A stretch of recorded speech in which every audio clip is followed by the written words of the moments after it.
this is Born in 62. I'm Henrik Jürs. Today I'll discuss the leg extension. It's a great and useful exercise, but a lot of people disregard it, simply because it's not as much as a squat, but it's very useful, and depending on if you have an injury or not, some people can also do this exercise even if they have a knee injury or other injuries.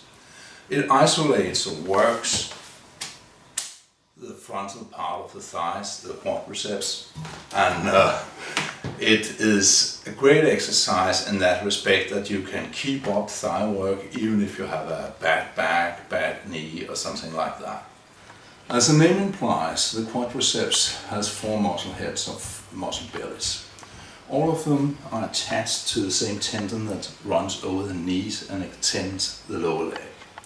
But one of them, the middle part up here, the rectus femoris, also runs over the hip joint. That means that the position you're in when you're working your thighs with leg extension will determine if the rectus femoris is active or not. Let's say I'm in the machine, I have extended my leg now. If I bend in over my legs, I will slacken the tendon that is attached to the rectus femoris, and that way it will not be very active and not be trained by this exercise. If I lean back like this, it will be stretched and thereby will be active in the exercise. So what we really would want was a leg extension machine that would allow us to lean back or lie down. These are rarely found though, but also the idea, the meaning with this exercise is to work the teardrops down here at the knees and not so much the rectus femoris. You can do that with sissy squats. I'll show you that in another video. So what we are content with is that the 3 of the muscle bellies are worked quite intensely down here over the knee. Sitting and kicking out against resistance, and you shouldn't kick of course, but move slowly, isn't a natural functional movement. We don't do that in our daily lives, but it can be a great exercise and it can allow you to work your thighs with intensity while maybe your lower back or your knees won't allow you to squat. So this is a great exercise. Like I said, the leg extension sometimes allows you to do this exercise even if you have a knee injury. But it's different from person to person and injury to injury. What's wrong with your knees? Can you do this exercise or not? Asking a doctor is not always something that will give you a correct answer, because a lot of doctors simply doesn't know. So I'll say try it out with a very light weight. Be careful, work the exercise very slowly, carefully with light weights, and try it out. Usually, if you have damaged your knee on the back side, this exercise can help you stabilize your knees. Have you hurt your knees on the front side? This exercise might or might not be good. So you have to try it out. I tore my PCL 3 years ago doing Jiu-Jitsu, and this was the first exercise for the legs I was able to do, and it had helped me a lot to make me keep on my muscle mass in that long period where I couldn't do squats, where I couldn't run or anything like that. So for some injuries it can be very useful. It's also the only exercise that gives you the most resistance when your leg is straightened out. All other leg exercises like the squat, the resistance is the hardest when you're down deep in the squat and your knees are in a very vulnerable position. This one, if you come up in the squat and you are almost standing upright, there's almost no resistance on the thigh anymore. There's most resistance when you're down. This one, the leg extension, works a different way. There's most resistance when the leg is straightened out and the top part. And this makes this also a very good finish exercise, a very good shaping exercise. So you can use it in a lot of ways. Normally I would recommend that you do a lot of reps with this exercise. So do your squats first, do other heavy leg work first, and finish off with this one and really burn the thigh off.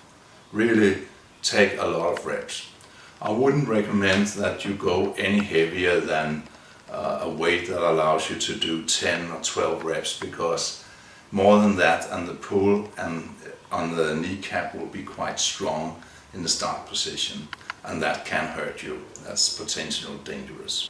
Okay, after you have positioned yourself right in the seat with your lower back against the backrest, you should check that the safety pin is out. Otherwise you could hurt yourself if you try to build up momentum and kick out. The other rule is never to kick out, but always start out very slowly, lift up the weights to see is the machine positioned adjusted right compared to how your knees work. The hinge here and the hinge in your knees should allow you to work without any kind of awkwardness or pain. Otherwise the seat should be adjusted so it suits your body more.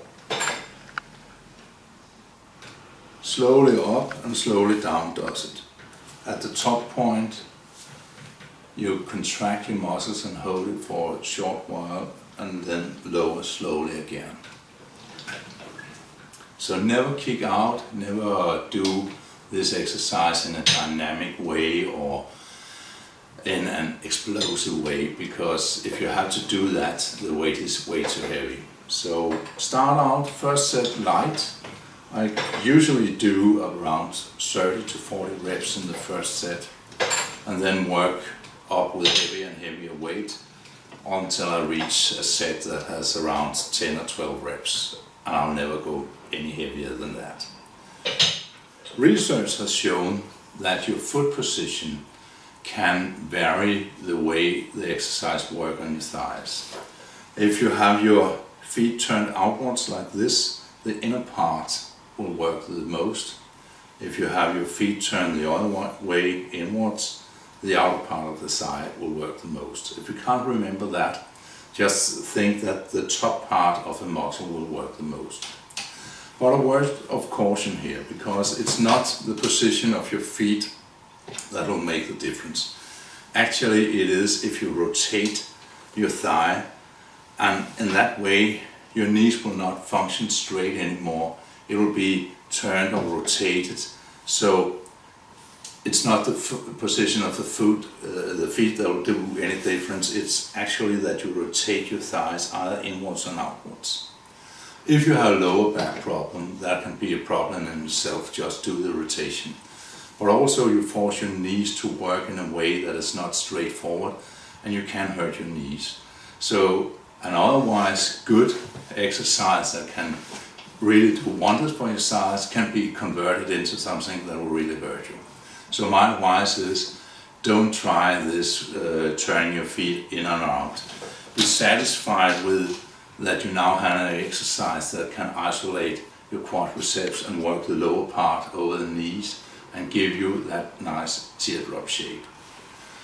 To get that nice shape, as I said, do the reps slowly, come up and down, have a good contraction in the top part, and that is it. I hope you can use this exercise. I hope you'll find enjoyment, and I hope you'll do it on a regular basis to really shape and strengthen your legs. So until next time, have a good time. See you in a week or so. Hi.